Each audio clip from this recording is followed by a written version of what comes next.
Thank you, Ehud. I wanted to give an American perspective on the Arab awakening. The answer that the United States, looking at its own national interest, has given in the past about revolutionary change in this region is that we preferred it not to happen.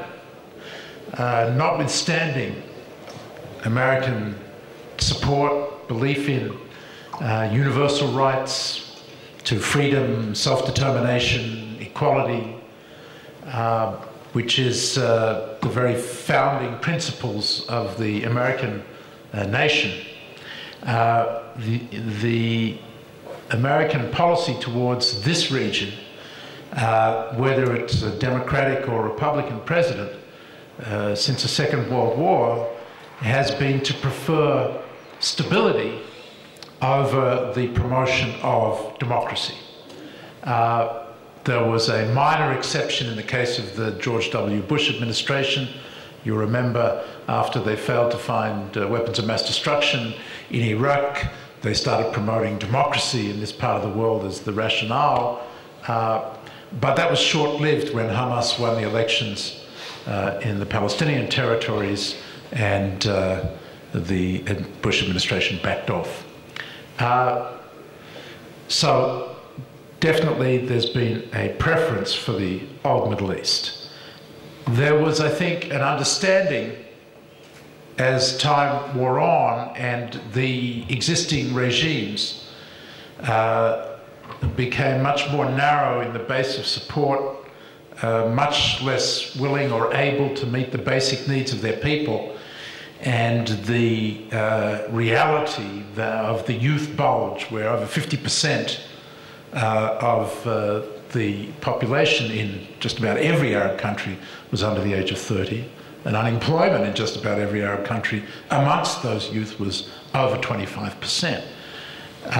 This recognition that the situation was over time unsustainable was given voice by the Secretary of State some 3 months before the revolution in Tunisia.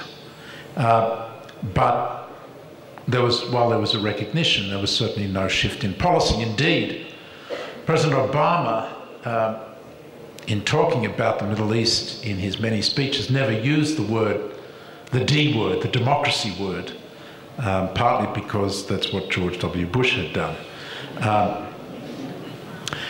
So that's the first point. The second point is that the revolutions in the Arab world are not about the United States. They weren't started by us.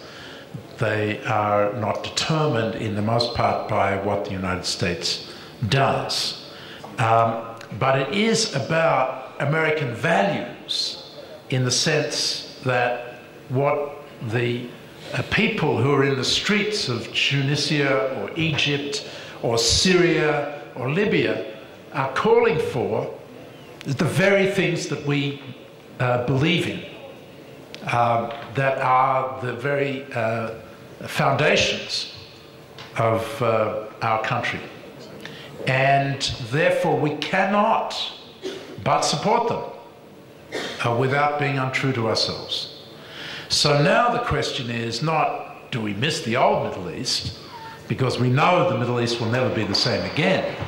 The question is, how do we adjust the balance between our interests and our values in a way that can be true to ourselves and our values, but at the same time protect our interests? And this is a very difficult challenge. In the case of Egypt, I know there's a lot of feeling in Israel that we dealt with Mubarak badly, humiliated, and pulled the rug out from under a faithful American ally for the last 3 decades. What isn't, I think, recognized is that even though I think my president used some words publicly that were unnecessary and humiliating, and had a blowback in terms of the way not just Israel viewed what we did, but also the way that Saudi Arabia and our Gulf Arab allies looked at the president. now seeing him as a threat to their internal security, fearing that he would do the same thing to them.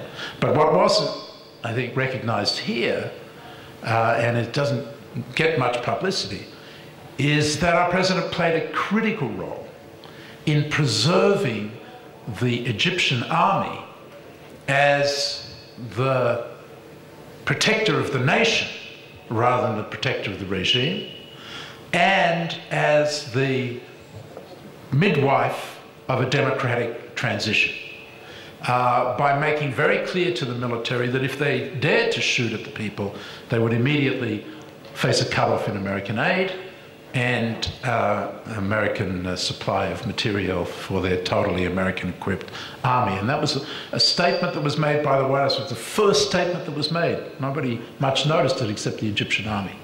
But I think it was critically important in helping to get the army to decide to focus on preserving the nation rather than the regime. Obviously, we now want to see a transition to democracy. Very concerned about when a new government comes into power, that's popularly elected. As Ofra mentioned, there will be high economic expectations and real economic hardship. And so there's a lot of focus on trying to generate not a Marshall Fund, Marshall Plan, but a marshalling plan of other countries with the United States to come together to support investment and job creation in Egypt and Tunisia, for that matter. In the case of Libya and Syria, it's a much more complicated situation. Libya, from my view, is a sideshow. It's kind of like Las Vegas.